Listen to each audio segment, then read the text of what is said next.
examen sobre la exploración física de abdomen. Mi nombre es Braulio Magdaleno Velasco.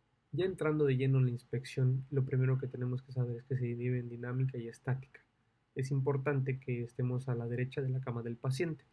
En la inspección es importante observar la superficie del abdomen, el contorno, los movimientos del abdomen, la forma del abdomen. La siguiente cuestión son las cicatrices. Esta es importante porque tenemos que ver qué tipo de cicatrices tiene nuestro paciente y en dónde lo tiene. Por ejemplo, puede ser que tiene una cicatriz de tipo hipertrófica, una cicatriz de tipo queloide. Por ejemplo, el paciente del cuadro encontramos dos cicatrices de tipo hipertrófica, que se encuentra una en el epigastrio y otro en el cuadrante inferior derecho. La otra encontramos otra cicatriz de tipo hipertrófica que encontramos en el hipogastro o en su defecto un abdomen totalmente sano. Otra cuestión es el aspecto de la... Esto puede ser normal cuando inspeccionamos a nuestro paciente, si son de tipo plateadas o son por estiramiento, porque el paciente sufrió obesidad y bajó de peso. Pero aquí van los hallazgos distintos, que es la siguiente. Si encontramos en nuestro paciente este tipo de estrías que son rosa púrpura, esto nos indica un diagnóstico de síndrome de Cushing para nuestro paciente. Después encontramos lo que son las venas dilatadas, que es normal encontrar venas dilatadas en nuestro paciente, pero en ciertos casos las venas dilatadas son un signo de cirrosis hepática o en su defecto una obstrucción de la vena cava inferior. Otro tipo de hallazgos que tenemos que ver en la hora de la inspección es si hay presencia de exantema o equimoxis en nuestro paciente en el ombligo. En esta parte de nuestro ombligo tenemos que ver la localización o también si hay alguna inflamación o protrusión en el ombligo de nuestro paciente, ya que una protrusión, esto es otro tipo de hallazgo que nos lleva a que nuestro paciente puede tener una hernia umbilical. Otra cuestión es el contorno del abdomen. Es importante verificar si nuestro paciente tiene un abdomen de tipo plano, un abdomen de tipo redondo, protuberante o un abdomen de tipo excavado. Y esto junto con los flancos es importante. ¿Por qué? Por ejemplo, en el aspecto de un paciente que tiene el abdomen muy excavado, podemos diagnosticar o una sospecha diagnóstica que nuestro paciente tiene anemia. Un paciente que tiene un abdomen muy protuberante o globoso, podemos identificar un paciente quizás que tiene ascitis.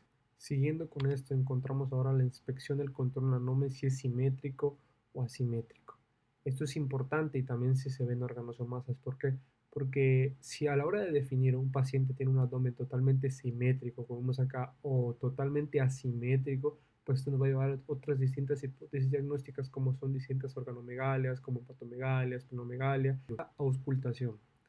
La auscultación va a proveer a nosotros como médicos la información esencial sobre la motilidad del intestino. Es importante auscultar el abdomen antes de percutirlo y palparlo, esto porque estas maniobras van a alterar la motilidad o los ruidos intestinales. El procedimiento es muy sencillo, es colocar suavemente el diafragma del estetoscopio sobre el abdomen, auscultar los ruidos intestinales del mesogastrio y escuchar las frecuencias y las características de estos. Vamos a escuchar chasquidos, borboteos que suceden con una frecuencia entre 5 a 34 por minuto. Cuando escuchemos un borboteo prolongado son estos que las personas llaman un rugido del estómago. Y como estos sonidos se esparcen por todo el abdomen, podemos escucharlo por cualquiera de los cuadrantes. Un ejemplo es el cuadrante inferior izquierdo. En el procedimiento, en la parte de la auscultación, es muy importante evaluar la presencia de los soplos vasculares en las siguientes arterias.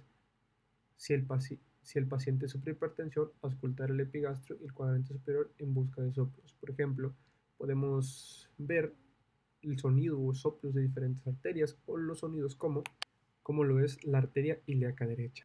Y por consiguiente, si nosotros pusiéramos el estetoscopio en la arteria renal, escucharíamos esto. Todos estos soplos son importantes. Por consiguiente, otro aspecto, otro paso se llama percusión. La percusión ayuda a nosotros como médicos a evaluar la cantidad y distribución de gas en el abdomen, a identificar posibles masas sólidas o llenas de líquido y verificar organomegalias. La técnica adecuada es el dedo medio hiperextendido y presionar firmemente sobre el abdomen con el dedo medio opuesto, golpeando sobre el dedo sobre la superficie con un movimiento relajado de la muñeca. Por consiguiente, vamos a escuchar los distintos sonidos como se escucharía a la hora de percutir el abdomen.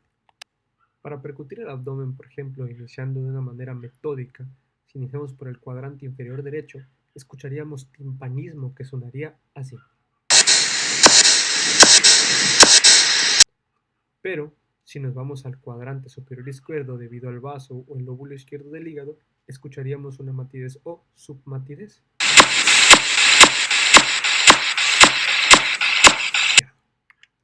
Para continuar la percusión tenemos que saber y describir estos hallazgos que encontramos a la hora de estos ruidos que en la percusión. Por ejemplo, hablando del timpanismo, es un tono agudo que más que la resonancia podemos encontrarlo sobre las vísceras llenas de aire en el abdomen. Y la matidez, una nota corta de tono grave con escasa resonancia. Esto se puede escuchar sobre órganos sólidos adyacentes y estructuras llenas de aire, como lo vimos en la percusión en los cuadrantes. Los hallazgos o que nos ayudan a esta hipótesis diagnóstica en la percusión son un abdomen protuberante con timpanismo generalmente indica una obstrucción de tipo intestinal. Las áreas de matidez pueden deberse a un útero gestante, un tumor ovárico, una vejiga distendida, hepatomegalia o esplenomegalia. Una matidez ya con estudios más alargados nos puede ver una citis o en raros casos en situs inverso tenemos que invertir estos sonidos y el orden de los órganos. Por último, encontramos una palpación de tipo ligera o superficial. Todo depende de la bibliografía que estén leyendo. Para iniciar tenemos la palpación ligera o superficial, que es una palpación suave que ayuda sobre todo a detectar sensibilidad o insensibilidad del abdomen de nuestro paciente, la resistencia muscular de algunos órganos y masas superficiales que tenga o que presente el abdomen de nuestro paciente. La técnica es muy sencilla. Con la mano y el antebrazo en un plano horizontal hay que palpar el abdomen con un movimiento ligero y suave hacia adentro. Para mover las manos o para desplazar nuestras manos a distintos cuadrantes hay que separarlas solo un poco de la piel.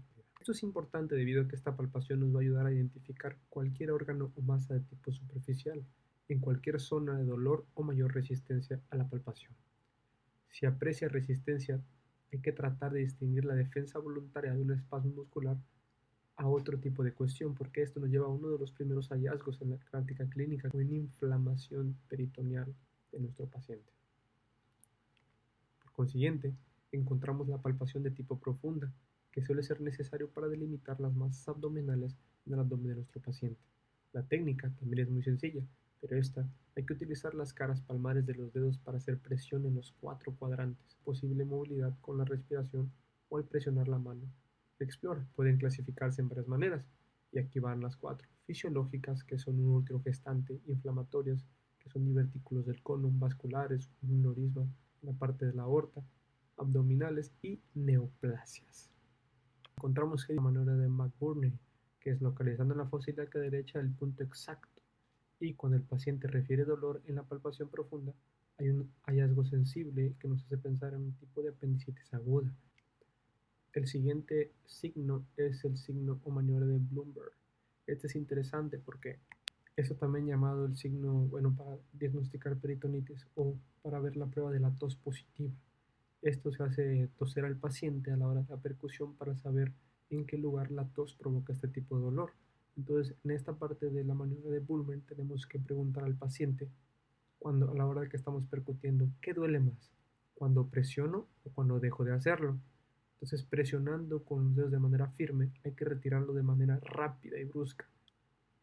Tenemos más que sería el signo de Cope, que es el decúbito supino, con la mano izquierda en el músculo derecho del paciente y mi mano derecha bajo la pierna del mismo. Realizamos la flexión de cadera y la rodilla a 90 grados con la abducción de la pierna junto a la rotación interna del muslo de nuestro paciente.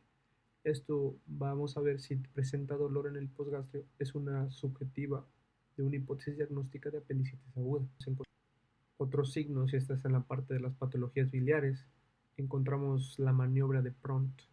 Y esto es presionando cuidadosamente con ambos pulgares en la región de la vesícula, por debajo del rebordo. Si la vesícula es sensible, la respiración se interrumpe bruscamente al realizar esta maniobra y indica dolor. Para terminar, encontramos el signo, la maniobra de Murphy también, como ya lo habíamos explicado. Y eso también es muy interesante porque esto consiste en palpar el borde de la vesícula inflamada cuando ya por práctica clínica lo diagnosticamos. Esta maniobra consiste en pedir al paciente, quien está en decúbito dorsal, que inhale profundamente. El contacto de la yema de los dedos del médico en el borde inflamado de la vesícula biliar va a causar dolor y esto va a causar la interrupción refleja de la inspiración de nuestro paciente, que es el signo de Morphy.